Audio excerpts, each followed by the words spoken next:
Vamos a hablar un poco de los índices de precios barriales. El gobierno nacional está muy concentrado ahora en tratar de renovar el acuerdo de precios cuidados. Hay una puja ahí con los supermercados respecto de poder garantizar el stock en la medida en que les permitan aumentar algunos de los productos de precios cuidados. Pero ¿qué pasa con los precios de alimentos? Ya pronto tendrá que venir la medición del mes de marzo. Isaac Rudnick es director del Instituto de Investigación Social, Económica y Política Ciudadana. ¿Qué hacen ustedes, Isaac? Buen día. Mediciones en barrios. Sí, nosotros hacemos esta medición ahora en 8 ciudades del país. Acá en el conurbano lo venimos haciendo desde hace ya casi 3 años. Midiendo en el conurbano, los barrios del conurbano, ¿miden que los chinos del conurbano? No, medimos, claro, están incluidos bastantes bocas, digamos, de los mercaditos chinos, pero también todos los pequeños y medianos comercios, verdulerías, carnicerías, almacenes, otro tipo de mercaditos, que es un relevamiento que hacen los vecinos y vecinas sobre los negocios que habitualmente compran. Entonces, bueno, esto ya hemos establecido una metodología. ¿A través de los vecinos que van a comprar? Los vecinos, entre los vecinos hay una cantidad de encuestadores que ya vienen trabajando, como te digo, hace ya alrededor de 3 años, que tienen una experiencia.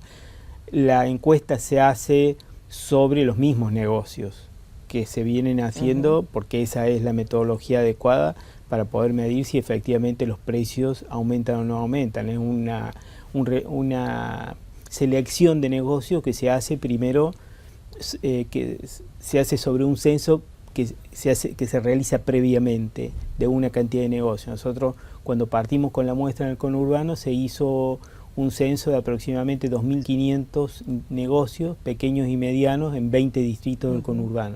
Y sobre eso se seleccionó una muestra aleatoria de unos 320, 350 negocios, que es sobre lo que se viene haciendo la encuesta todos los meses. ¿Y qué pasó en marzo? Veníamos de un febrero muy caliente, ¿no? Uno si repasa un poco el año, ¿no? Después la devaluación, enero y febrero me parece que es donde más se sintió el impacto de aumento. Estamos hablando de alimentos, ¿no? El aumento Estamos de hablando de alimentos, que es lo que nosotros relevamos en góndola y de lo que podemos hablar, digamos, con seriedad.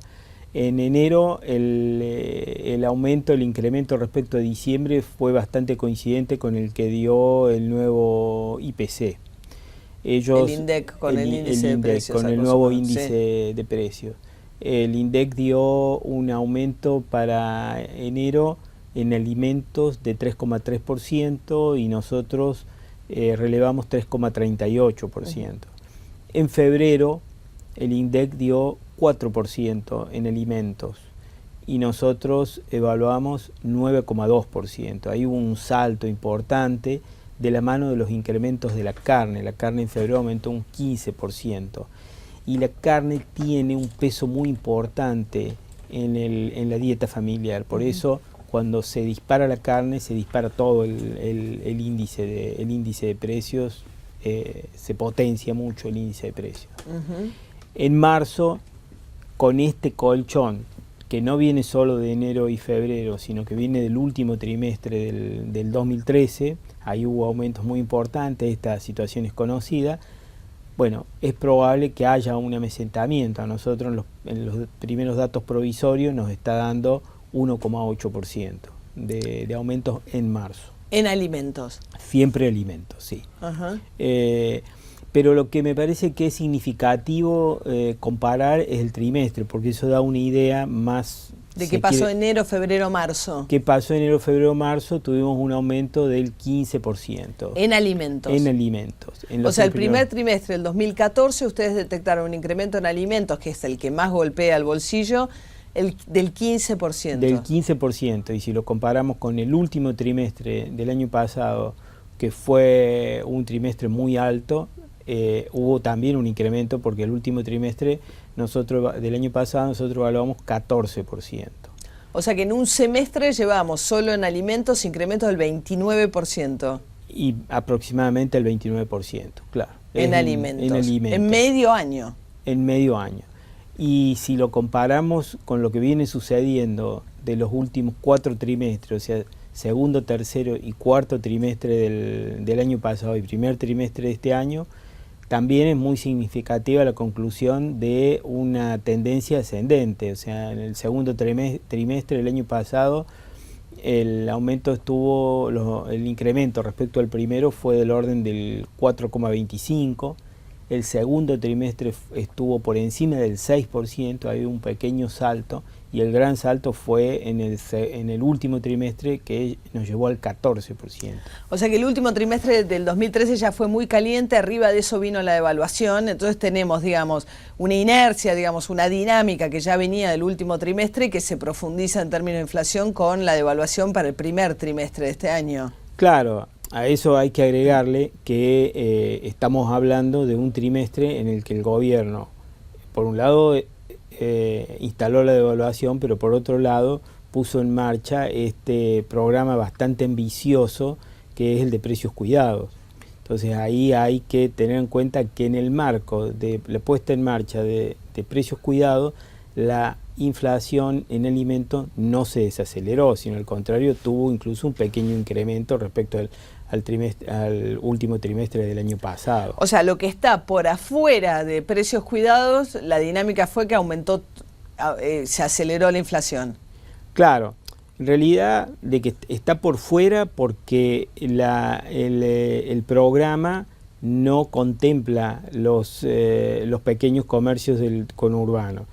Los pequeños comercios del conurbano hay un incremento siempre que está por encima del de las cadenas, pero obviamente no es responsabilidad de los dueños de esos comercios, sino que ellos deben comprarle a 4 cadenas de mayoristas.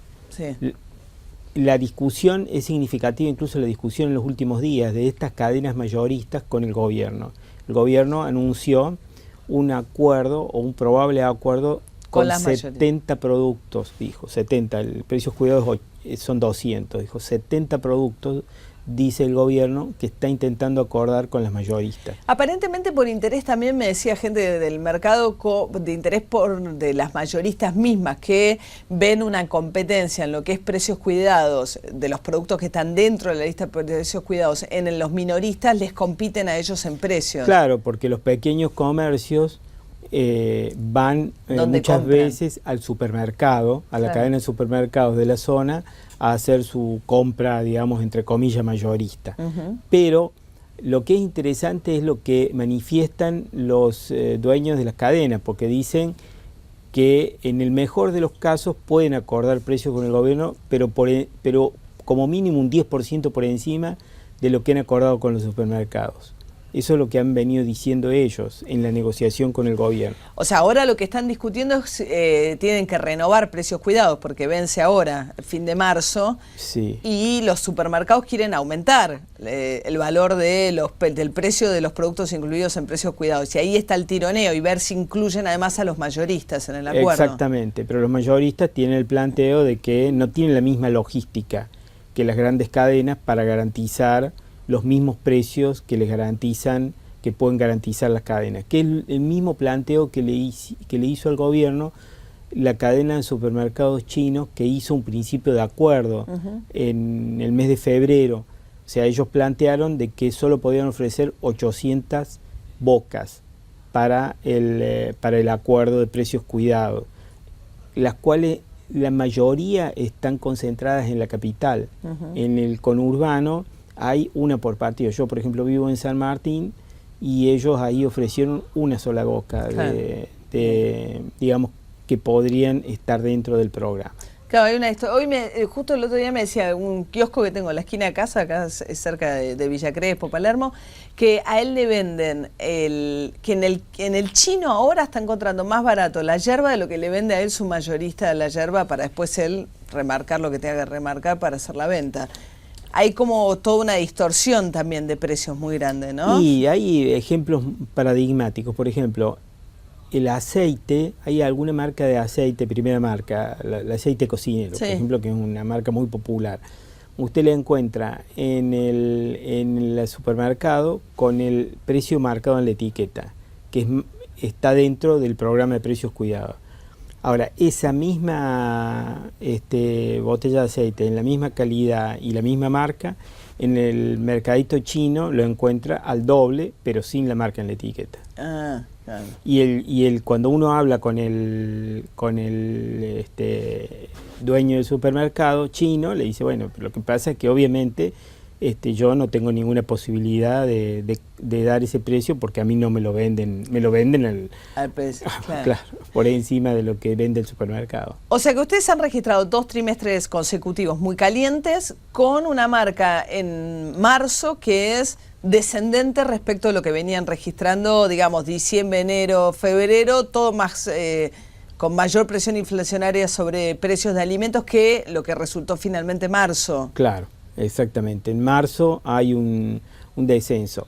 Eso hay que verlo en cómo sigue la tendencia en los próximos meses, porque puede ser digamos, el inicio de una etapa de amesetamiento, que es lo que está anunciando el gobierno y que esperamos que sea así por la salud de todos los ciudadanos y ciudadanas, o puede ser un amesetamiento coyuntural producto de que las cadenas y los productores hicieron un colchón importante que les permite ahora estabilizar en un precio relativamente alto. De todas maneras siempre estamos hablando de un aumento alto, 2% para un mes, ¿no? Sí, o sea, claro. Sí, estamos acostumbrados a aumentos más altos, entonces cuando llega un aumento de 2% parece poco. Ahora, visto en perspectiva, desde que ustedes miden, ¿es el trimestre de mayor incremento de precios, este primer trimestre del 2014 o el último del 2013? El de fue un poquito más. El último, el 2013, estuvo en el 14% y estuvo por el 15%. Sí, es un poquito más. Y es el más, primer trimestre fue el mayor incremento de precios en ¿cuánto tiempo? Y yo creo que de los últimos 3 años que nosotros estamos midiendo debe ser el más alto. Claro. Sí. Hay otras manifestaciones que también hay que contabilizar a la hora de evaluar marzo. Hay claras manifestaciones de un menor consumo. O sea, hay... No solo que se frenó la inflación, sino que hay una retracción del consumo, que tiene que ver cómo está golpeando esto el bolsillo de la gente. Claro, tiene que ver de cómo está golpeando el bolsillo de la gente y tiene que ver de cómo repercute en una menor presión de la demanda en los precios, en el manejo de los precios. Porque en alguna medida da toda la impresión que esa fue la línea, razón por la cual... Claro, y la línea sobre la que trabajó el gobierno, de frenar el consumo, o sea, hacía una combinación de frenar el consumo con el programa de precios cuidados y con otro tipo de controles para frenar la inflación. O sea, de hecho, este tema del aumento del 11% a los jubilados, del congelamiento de las asignaciones sociales, que son remuneraciones para los sectores más necesitados, que va a alimentos, ¿no? que va todo a alimentos, claro.